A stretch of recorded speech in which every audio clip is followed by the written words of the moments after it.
Hi, my name is Carolia Grant from the Yoga Lunchbox, and I'm excited to today be here with Anna Forrest, who is the creatrix of Forrest Yoga, author of Fierce Medicine, and a medicine woman. And she's also here with Jose Calarco, who is a co-director of Forrest Yoga now, along with Anna. He's the director of Descendants Aboriginal and Torres Strait Islander Dance, which is one of Australia's leading dance groups, and he's a musical shaman.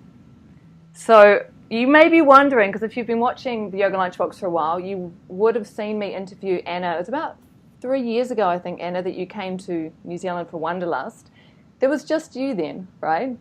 But now Jose is part of the picture. So how did you two meet? Were you guys together then? Actually, I came to the New Zealand tour. I was that was at Taupo. it was at Taupo. I came to New Zealand and I bought one of our elders and didgeridoo players, and Anna and I absolutely stole the show at Wanderlust with the new format which we just co-created of having Indigenous Aboriginal music and culture and the didgeridoo and storytelling interwoven. So Anna and I have been together actually 4 years, but we've been on the road together now for 3 years. So was that the beginning, New Zealand Wanderlust, or sort of toward the beginning of this collaboration that's unfolding? Yes, it was towards the beginning of our relationship. It was towards the beginning of our doing co-creations. Mm-hmm. Because when we first got together, there was a kind of a almost like a wind push of there's so much you can create together. But it was like, wait, let's just find out who we are as a woman and a man together. Let's give a little space for that, because it just felt like there was this big energy wanting to be born from us doing a co-creation. It's like, wait a minute. So we waited a minute. Yeah. What was that so like, almost the two of you meeting? Because, you know, Anna, you come from the Native American traditions, right, over there, and Jose, you come from more the Aboriginal Australian traditions. Yeah, and the arts in general, because before the Aboriginal, I had a couple of flamenco companies as well. Antonio Vargas Flamenco Dance Theatre, which did Strictly Ballroom with Baz Luhrmann. Diana Regis, one of the all-time legends. And I was involved in multiculture and as a producer, musician, and finally, Descendants Aboriginal was the big hit show that I had. And that's how I met Anna. I was at Body, Mind, Life yoga studio, and I was asked by the general manager, look, we have a woman called Anna Forrest coming to the studio. Could you give her one of your, wowzers type Indigenous ceremonies? And I didn't really know who Anna was, but when they said she had Native American heritage, which was incorrect, I said, absolutely, yes, we will. So that night, in front of a whole vast array of Sydney yoga teachers, we came in and did the most unbelievable ceremony in full body paint and music, and the whole room was weeping and crying. They'd never seen such beauty before with our beautiful ancient culture. And that's how Anna and I met. It was almost 4 years ago to this period right now. It's February of 2014. 14, okay. Yeah. What was that like for you, Anna? Because obviously you've been involved in all kinds of ceremony for a long time, and ceremony is such an integral part of Forrest Yoga. When you saw Jose doing his thing, did you have an inkling that the two of you would come together or begin to co-create in this way? Not at that moment, but there's a little bit of a backstory that's actually very important in this, more than just Phil, who is the owner of Body, Mind, Life, asking Jose. That was like sort of the surface, but the entire magical machinations underneath that were in January. So we met in February. In January, I was getting ready to go on tour and come to Australia for the first time. So I was sitting with a friend of mine in her backyard doing a pipe ceremony. And my prayers were specifically around three very important items for me. One was to be able to connect through ceremony to the Aboriginal people of Australia. It was very important to me to connect to the first people. 2 was to go to Uluru, which I have been dreaming about my entire life. I've been seeing that rock, and it took me a long time to find out what is this red rock. I didn't even know it was actually a real on this earth plane rock. So when I found out it was actually a place, it was like, I must go there. And then it was Australia, so it's like, okay, I need to go to this place because there's something calling me there. And then the 3rd that I prayed for was like, okay, Sacred Ones, I'm ready for a partner, a life partner. And I had a whole list of things that this man needed to do. Like, he needed to be connected to his own spirit. He needed to have his own magic. He needed to have respect and connection to the first people. And I had many things like that, including having respect and love for what I did. And so what was so funny is that Jose and I met briefly in the elevator before they started their ceremony. I knew nothing about it. It was a big ambush. It was a big surprise. That was a funny meeting as well, because we were just getting prepared to go up to Anna's book launch, and I raced to get the elevator. I jumped in, and there was 3 women. There was Anna and her 2 assistants. And I said, "Are you Anna Forrest?" And she said, "Sometimes." And then she said, "Well, who are you?" And I said, "You'll find out." And it was a great exit. The elevator door opened, he went out, and I just thought, I don't have time for some sparkly man in the elevator. I've got to get on target. I've got, I've got this energy to get really big without the use of yoga poses to get people up and attentive. So I was gathering my energy. And then right before I started to actually speak, Phil said, wait, we have like a little performance for you. And it's like, what, like a warm-up band? And so I said, yeah, okay, whatever. And I went over to the side of the wall, and then I started hearing this sound, and it was like, what's that? And it was them making music to the didgeridoo and the clapsticks, and they came in, and my first thought was like, oh my fucking gods, this is my ceremony. And I heard laughing, like the Sacred Ones were laughing.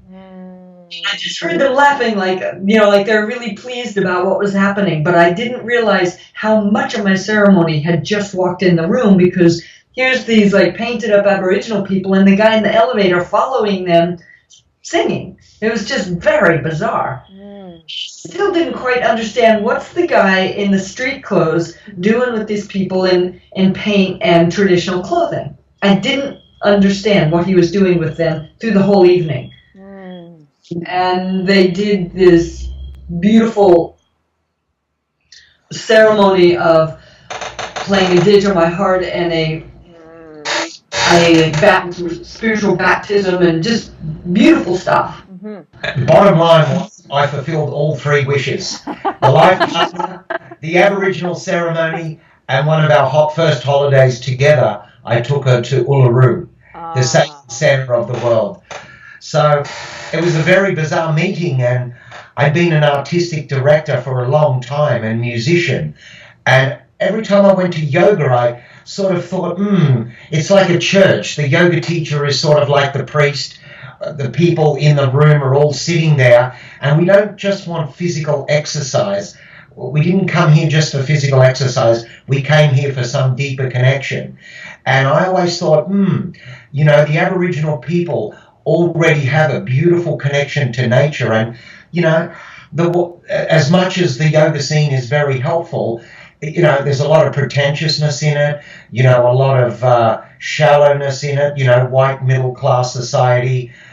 And I just thought, one day I'm going to integrate the worlds of mysticism, magic, and Indigenous culture into this room and give some real foundation. The way yoga used to be in early India, where there was dance, music, ritual, diet, everything attached to the physical practice. And that's what Anna and I are doing now. Like, I'm making the events artistically directed, but with the beauty and knowledge of the arts, the best of the arts. So, yeah, and we actually had some Maori people at our training in Sydney as well. So we have a couple of Maori performers that we use, as well as Aboriginal and Native Americans. Mm-hmm. So when you're putting together a class now, the two of you are co-creating the class together and leading the class together. What's the format? How does it run? What can people expect? Well, we start out with a smoke cleansing and blessing. So there'll be someone doing music, and the music's always live. Mm-hmm. Or sometimes if we don't have a musician other than Jose, then he'll be drumming or chanting, and I'll be going around and brushing each person's energy field just to clean out whatever ratafracts they brought in with them, like getting rid of the static and helping them reset. That's the very beginning. So the smoking ceremony, like Aboriginal people, always, before any gathering, we always start with a smoking ceremony first, which is purification. And then while there is live music going on, the live music could be flamenco, it could be Indian, it could be gypsies, it could be, I always make sure that it's something really interesting to go with the smoking ceremony. And then from the smoking ceremony, we go into an invocational song and dance, and then a prayer. The invocation to call in the good spirits, which we do in Aboriginal culture always. Call in the good spirits and use the smoking to clear out the bad spirits. Then Anna begins setting the intent for the class. We also do an acknowledgement. No matter what land we're on, we acknowledge the ancestors and the people of that land. Mm-hmm. And it's really interesting because when we do that energetically, we can just feel sort of like something shifting, like almost like sand coming into a beautiful pattern. There's a resettling, because so many of us, especially in Australia and America, in New Zealand, there's been this whole invader energy. And there's a lot of disruption that's been going on for many, many, many years. And so an acknowledgement of the people, the first people of the land, just helps. It helps. Yeah. And we hear them and we respect them and we ask for their permission to do our medicine on their land. And we also perform an invocational song, whether it be Aboriginal or something. We always do an invocational song.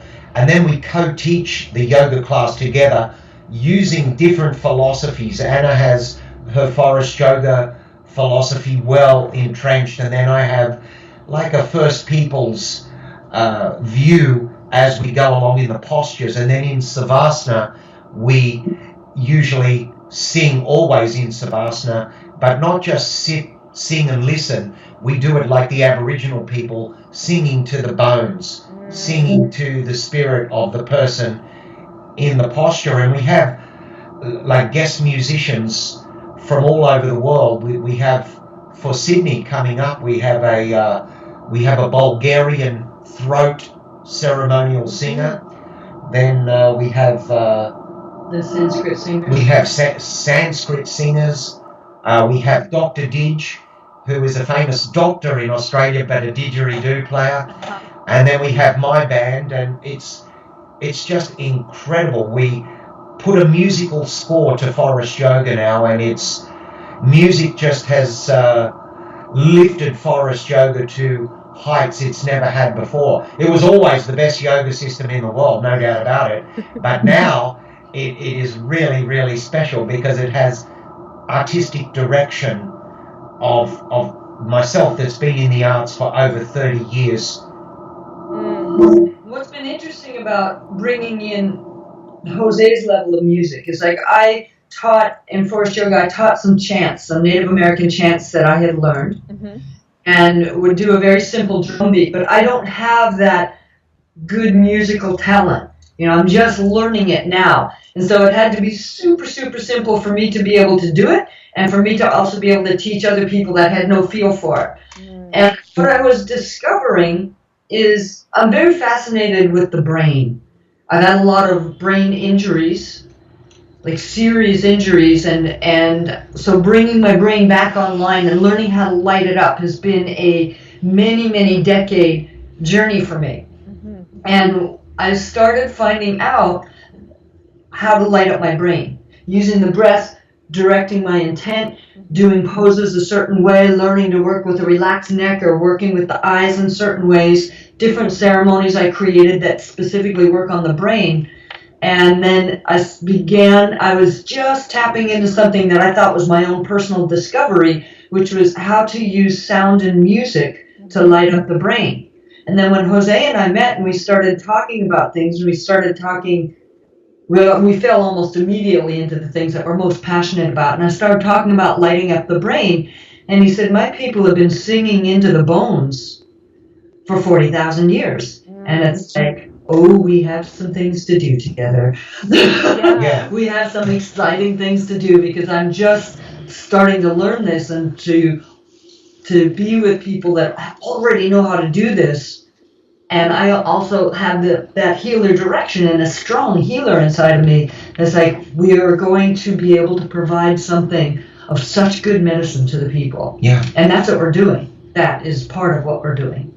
So there has been some controversy about the use of music in yoga classes, but what you're talking about sounds like something quite different from just, playing the latest cool yoga track randomly. Oh, yeah. Absolutely. It's very different. It's much more like an Aboriginal ceremony, but it's not Aboriginal. It's I've borrowed from all my knowledge of 30 years of touring all over the world through over 45 countries and seeing how ceremony works. A yoga class is really a spiritual gathering, and I thought... For us. That's how we create it. And when I said yoga was pretentious before, I don't mean all of yoga, but from what I could see, like naked yoga, beer yoga, acro yoga, all this nonsense going on in the yoga room. And before Anna, I started experimenting with yoga and didgeridoo and a little bit of this and that, but I had to find the right person to really execute that a yoga gathering is a spiritual gathering, and we can turn this just like Indigenous people when they met for a spiritual gathering. It was always to step out of the neurotic, dysfunctional part of the self and moving from the ordinary to the extraordinary. And I saw how we did that in ceremonies all over the world with First Nations, and I thought, well, why not do it in yoga? Because a lot of white middle-class people are never, ever going to experience proper ceremony. So let's bring it into yoga. Let's make this a spiritual gathering of significance. Like, we're all looking for happiness. We've all, not just downward dog. So, although downward dog will be used in the process. Yeah, like... A lot of the work that I do is helping people get a new director internally. Like, instead of having the bully or the abusive parent or brother or sister or uncle or whoever it was be the one that's internally directing someone, is to unseat that insane dictator and get someone wiser to run the life. And I work with people who are wanting to change their life or wanting to change their bad habits, or the addicts or the prostitutes, or like I've delved in all sorts of different rivers of humanity and say, like, these are really good life tools, but you got to work your ass off to change these habits, because your habits are so seductive. And Jose coined a phrase for this bully in the mind, which I love. He calls it the motherfucker. And so it's like, don't let motherfucker run your life. Why would you want to let this insane bully run your life? And so getting motherfucker out there and getting your spirit and your heart working together, and that's who drives your life, and that's who helps you make the decisions about, is this going to, I use this as a bottom line, is this going to brighten your spirit or dull it? Is this going to build your luminosity or make you sick or shut you down? So it's like using these good questions to help you make decisions about, like, if you're going to go after that beer or a six-pack or that cocaine, really, is that the end result of that? Is that really what you want? Get past the momentary high that you think is going to be so cool, and look at the degradation these action brings. And what if you quit poisoning yourself? What a fantastic place to start. So this is some of what our teachings are about, but it's exciting to be in the middle of it. It's profound. It's like each person gets to touch in deeply with themselves and start getting tools for their own vision quest internally and their own healing. And as they, like in the courses that we teach where there's longer periods besides a day or 3 days, then people begin to get ways of living their life that helps make them proud of themselves and builds their self-esteem. You know, because what we hear so much is just the anguish and the self-loathing that resides deeply in so many of our people, and it's fucking heartbreaking. And so changing that so people learn how to care enough to do the actions that make them feel good and worthy and honorable and noble and special. How to tap into their gifts and then every day devote some time for growing those gifts. These are the things that we work with. That's what I've always loved about Forrest Yoga, is the way that you always have such a clear intention for the workshops that you give. Like you name it outright, you know, free from struggle is one of the ones that you're doing in New Zealand at Om Yoga Studio, right? February 11th. And I love that, because who doesn't want to be free from struggle? And then the question is, well, how on earth can a yoga class offer me freedom from struggle? Right? Well, people get the misconception that, oh, we're going to be laying around and laying over bolsters and have little smelling cloths over our eyes. It's like, no, I'm going to work your ass off and put you on that edge of how to change from struggling and difficulty to relishing the intensity and moving with your breath so the energy just unfolds and opens up beautifully. And everything internally starts to rearrange. So that's what the work that happens in Free Yourself from Struggle. There's an intent on every class. Sometimes it's how to build relationship with your spirit or building warrior's heart. Sometimes it's freeing yourself from low back pain, you know, and sometimes the intent is you pick a spot that's in pain or that's problematic, you know, like tight neck and jaw, you know, like most of humanity has that. And in this next session, we're going to work on changing that. And I'm going to keep cueing you to focus on that and how to direct your breath in there so that area is different by the end of the first class. And it will be. I've done one of those classes and I found that extraordinarily powerful. The way that you said, you know, pick one spot, keep coming back to it, keep coming back to it. There was no avoiding whatever was going to come up. And what I found personally is that because you do such a beautiful long Shavasana at the end, with the music, with the ceremony, with that closure, I had a really deep insight that came through at that time, and it felt like because there was the space for it, you know, and the music was there, it all came together so beautifully after such intense focus during the asana portion of the class. It was amazing. Quick question for you, Anna. What's it been like sharing the yoga stage with Jose? Because you're co-teaching now, so you don't teach all of the yoga within the class necessarily. Was that challenging to give up some of the, I don't know if it's giving up control or trusting that Jose can do what he's doing? Yes, it was, because I train people all the time. I train my assistants and my guardians. My guardians are hand-picked people that are more of the senior Forrest yoga teachers, and I've been giving them a little more time and a little more time up where they run sections of the class as part of their training. So I had already begun to do that, but I struggled with it because I didn't really want their mistakes in my classes. But that was actually where they were going to learn, because when they teach their own classes, it's a whole different thing. You know, and so I was already starting that, and so Jose and I, we worked on it a lot without people being around, but also just saying, you know, get your energy up. Jose got no problem getting his energy really big. And we went over the cueing and the breath formula and all the things that are basic structure and teaching. But having Jose connect to his heart or connect to his spirit, he's already got that. And that needs so little coaching from me, and that's like such a relief. So what's great about it when we trade off is like when Jose's up there and he's teaching abdominals or whatever section he's teaching, then I can go out and put my hands on people, which I love to do, and adjust them or run energy or move some pain out without having to focus on holding the whole class.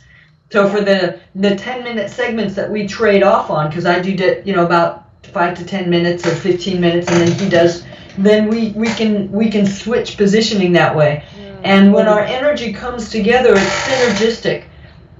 My energy plus his energy together is much more than what we did alone. Yeah. And that's actually never happened for me, because usually when I invite someone in to come teach, I'm having to bolster them up, to get them up to my level of intensity and focus. And I don't have to do that with Jose. He holds his own. Well, I was already a singer, public speaker, and a public spiritual talker already. So I just brought my stage to the yoga stage as a yoga teacher as well. So it was like two very powerful forces. Yeah. You know, I wasn't having to like give him crutches, but I just needed to teach him what we're doing. Like this is the way elbow to knee goes. She just had to give me the cues on Forrest Yoga, and I had to give her the cues on how to sing. Yes, I'm now Jose's backup singer, which I find intensely amusing. I love it. And also to take control of the artistic direction of, you know, Forrest Yoga as well. Because prior to me going there, one of the things I could see, one of the problems was that there was no real artistic and musical direction. It was a bit of a free-for-all, and I said that to Anna after the first meeting, that if we're going to create something special, then the music really needs to elevate, you know, come up considerably, and we need to not just make it Native American focus, we need to bring all the nations of the world. And, you know, we've got Bulgarian, Maori, Native Indian, Brazilian, African, you name it. I brought in the knowledge of all these people and how they can help everyday people connect to spirit through the arts and music. Like there's a section usually at the beginning of the yoga ceremony of the workshop and at the end where the music is in there. But there's not music going through the whole class, because I want people focusing on what I'm telling them to do, what we're speaking, and then to go inside and go on quest. And so it's different than someone having like their favorite playlist that's playing. Yeah. It's a really different energy than that. So one of the first few things, Carolee, that had to be banned from the room was OMS, and all that Indian stuff had to go. Although when we do the Indian stuff, I didn't have any Indian stuff like that. Let me just. So all OMS and everything gone. I didn't. That was not there in my class. But nonetheless, I do have some extremely talented real Indian performers, Odissi dancers, classical singers. So if we are going to do India, we get Indian people and they do it exquisite. The way it is, really is, and it's been mind-blowing. Just to go back to what you said before, Anna, in terms of the benefit of having the two of you teaching, I really felt it in the room when Jose was teaching, how it did free you up to go and work with people. And it wasn't that you specifically came and worked with me per se. I could feel what you were doing with other people, and it was extraordinary the way your energy was free to do that. And meanwhile, Jose, you know, doing what you, especially the ab work, like doing what you did up there, holding that space and just bringing us through. Yeah. I don't think I've ever experienced that, like two people, like you said, with such strong energy in the room, holding us together. It was such a valuable experience.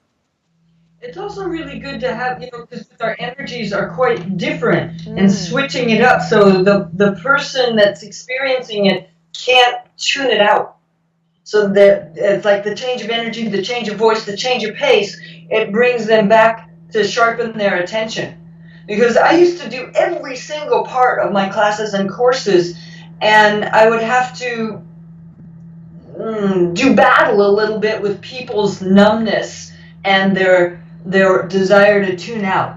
And so this just makes it so much easier for me as a teacher. And one of the things that Jose and I have worked on for me is to take a look at how I was running my energy down. Even though I loved what I did, I'm really great at it, I got very passionate about my teaching, I was exhausting myself.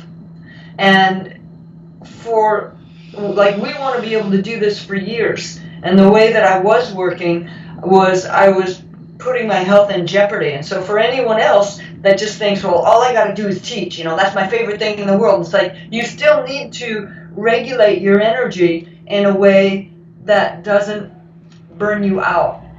I've been doing this for 44 years. I know how to work with regulating my energy, and yet I was still working too much and too hard in each course. And it's this way that we trade it up. One is I get to train up.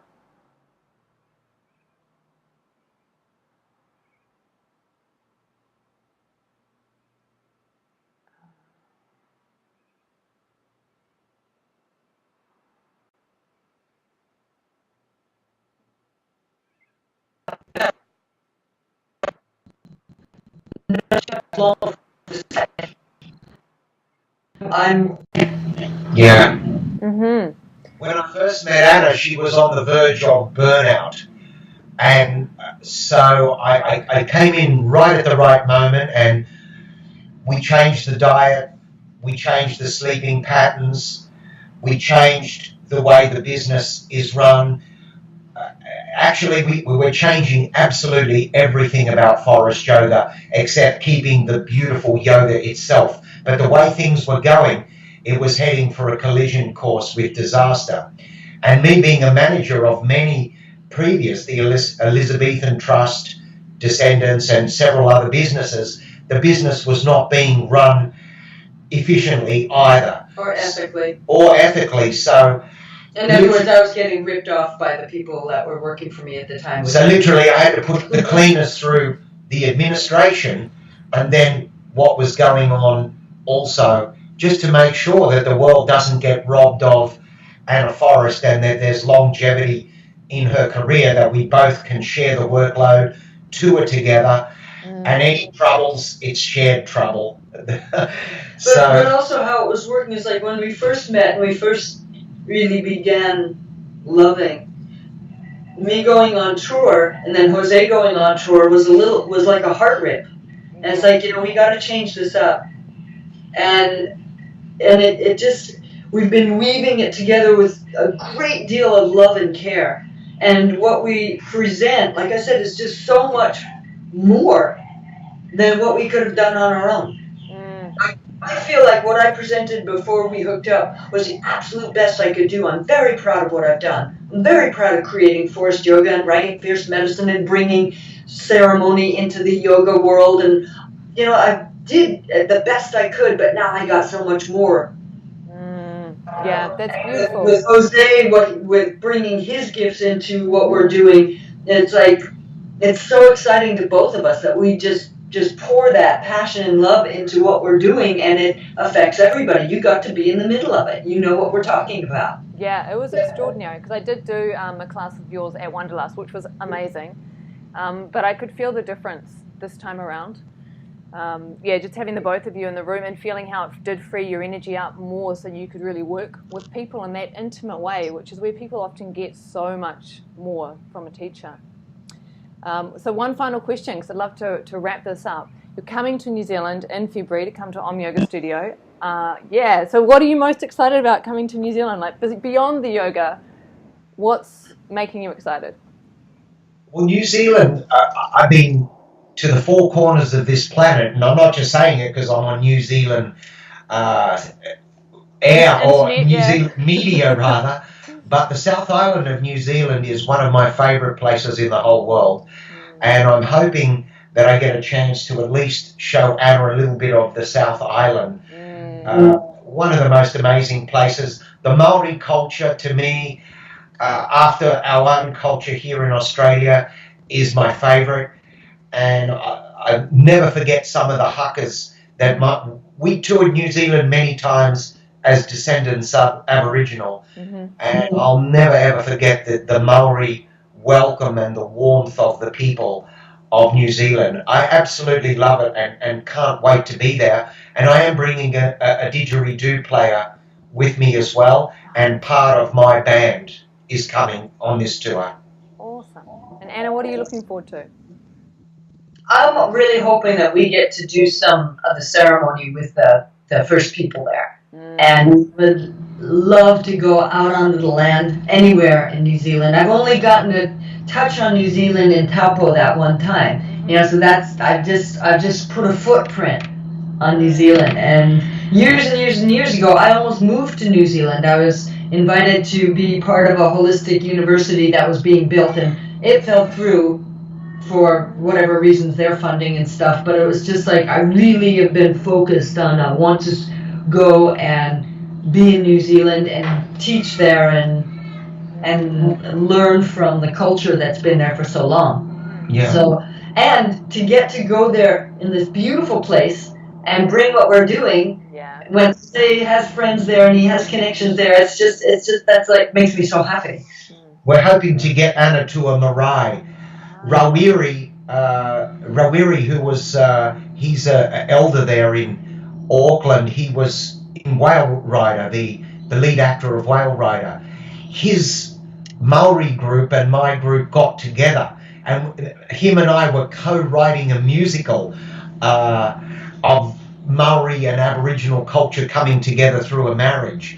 And we almost got that show off the ground in 2007, but not quite. It fell through at the last moment. So I'm hoping to reconnect with Rawiri from Whale Rider and get him to meet Anna. Beautiful. Well, may that unfold with ease then. Yeah. Thank you so much to the both of you for all that you bring to the yoga world and to the world, and for the time with the Yoga Lunchbox today. It's a real gift to me to have this opportunity to speak to you and to share what you do with everyone.